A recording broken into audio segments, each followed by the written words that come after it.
Le monde de la justice, ça peut paraître un peu intimidant, n'est-ce pas? Pourtant, tout repose sur quelques principes fondamentaux, finalement assez simples. C'est ce qu'on va voir ensemble aujourd'hui. On va décortiquer les bases du système judiciaire sénégalais pour vraiment comprendre son rôle dans notre vie de tous les jours. J'aime beaucoup cette citation de Frédéric II. Elle dit quelque chose d'essentiel. Le rôle de la justice, ce n'est pas d'ajouter de la complexité, au contraire, c'est de débrouiller les affaires, de remettre de la clarté, de l'ordre, là où il y a du conflit. C'est vraiment ça l'idée de base. Alors concrètement, pourquoi est-ce qu'on a besoin de la justice? Eh bien, imaginez une société sans règles claires, ce serait un peu la loi de la jungle, la loi du plus fort. La justice, c'est justement ce qui nous permet d'éviter ça. C'est une sorte de contrat qu'on passe tous ensemble, on confie à une autorité, l'État, le pouvoir de fixer les limites pour protéger la liberté de tout le monde. Sans ça, pas de vie en société possible. Et cette image du tigre de papier, elle est vraiment parfaite. Pensez-y, on peut écrire les plus belles lois du monde, mais si personne n'est là pour les appliquer, pour les faire respecter, eh bien, elles ne sont que des mots sur une feuille. Des mots sans force. Le juge, c'est celui qui donne ses griffes au tigre, qui transforme la loi en une réalité concrète. Ok, alors voilà le programme pour aujourd'hui. D'abord, on va regarder les fondations du système. Ensuite, on se penchera sur un premier grand principe, l'accès à la justice. Puis, un deuxième, le monopole de l'État. Et enfin, on fera un petit récapitulatif de tout ça.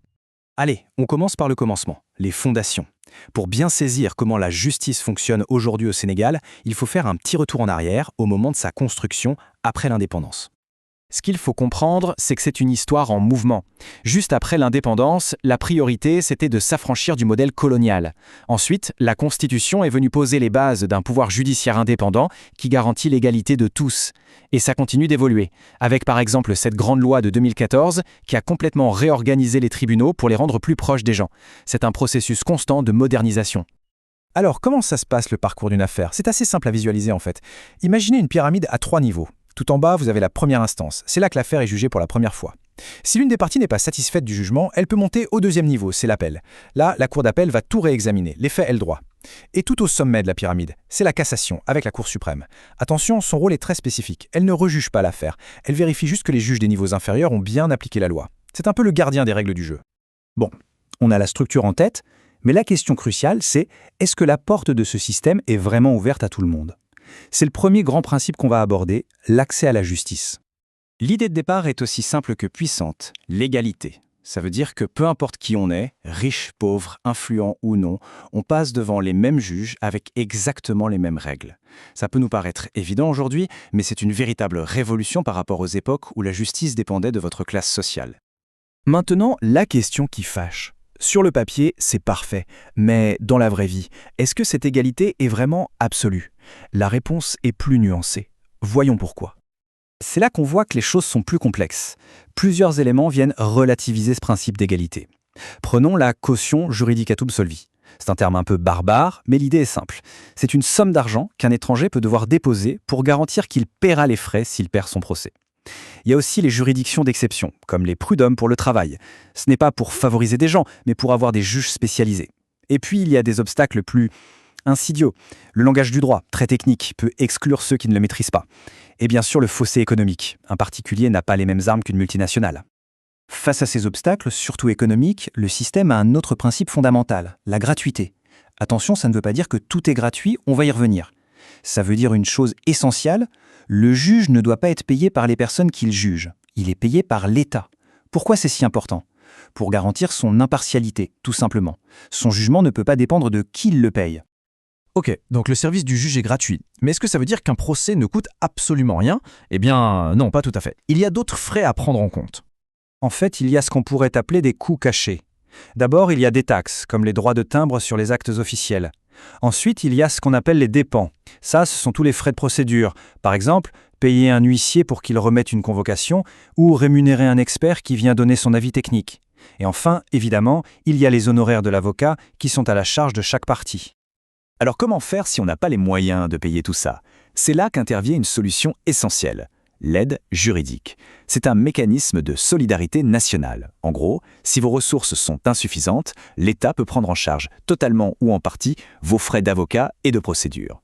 L'idée, c'est que la pauvreté ne doit jamais être un obstacle pour accéder à un juge.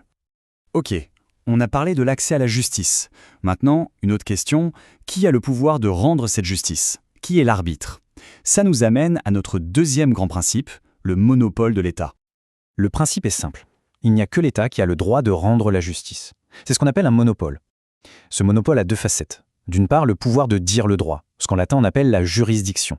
Ça veut dire que seuls les juges de l'État peuvent rendre des décisions qui s'imposent à tous. D'autre part, il y a le pouvoir de faire exécuter ces décisions, y compris par la force. C'est l'impérium. En clair, seul l'État a ce pouvoir-là.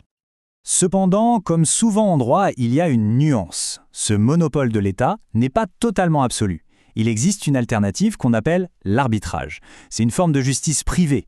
Au lieu d'aller devant un tribunal, les parties se mettent d'accord pour choisir elles-mêmes un ou plusieurs arbitres qui vont trancher leurs conflits.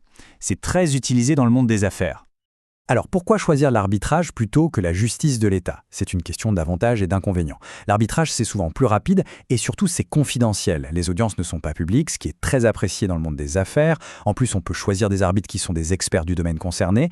Mais il y a un mais. Et il est de taille. Une décision d'arbitrage n'a pas la même force qu'un jugement. Pour la rendre exécutoire, pour pouvoir forcer l'autre partie à payer par exemple, il faut obtenir ce qu'on appelle un exécutoire. Et ça, c'est une autorisation qu'on ne peut demander qu'un juge de l'État. On en revient donc toujours à la fin au pouvoir de l'État. Voilà, on a fait un bon tour d'horizon. Si on devait résumer tout ça, qu'est-ce qu'il faudrait vraiment garder en tête? Premièrement, l'idée du tigre de papier. La justice, c'est ce qui donne du mordant à la loi. Ensuite, le système sénégalais n'est pas figé. Il est en modernisation constante pour être plus accessible. Troisième point clé, l'accès à la justice, avec les principes d'égalité et de gratuité. Ce sont des idéaux importants, mais on a vu qu'ils ont des limites dans la pratique. Et enfin, le monopole de l'État.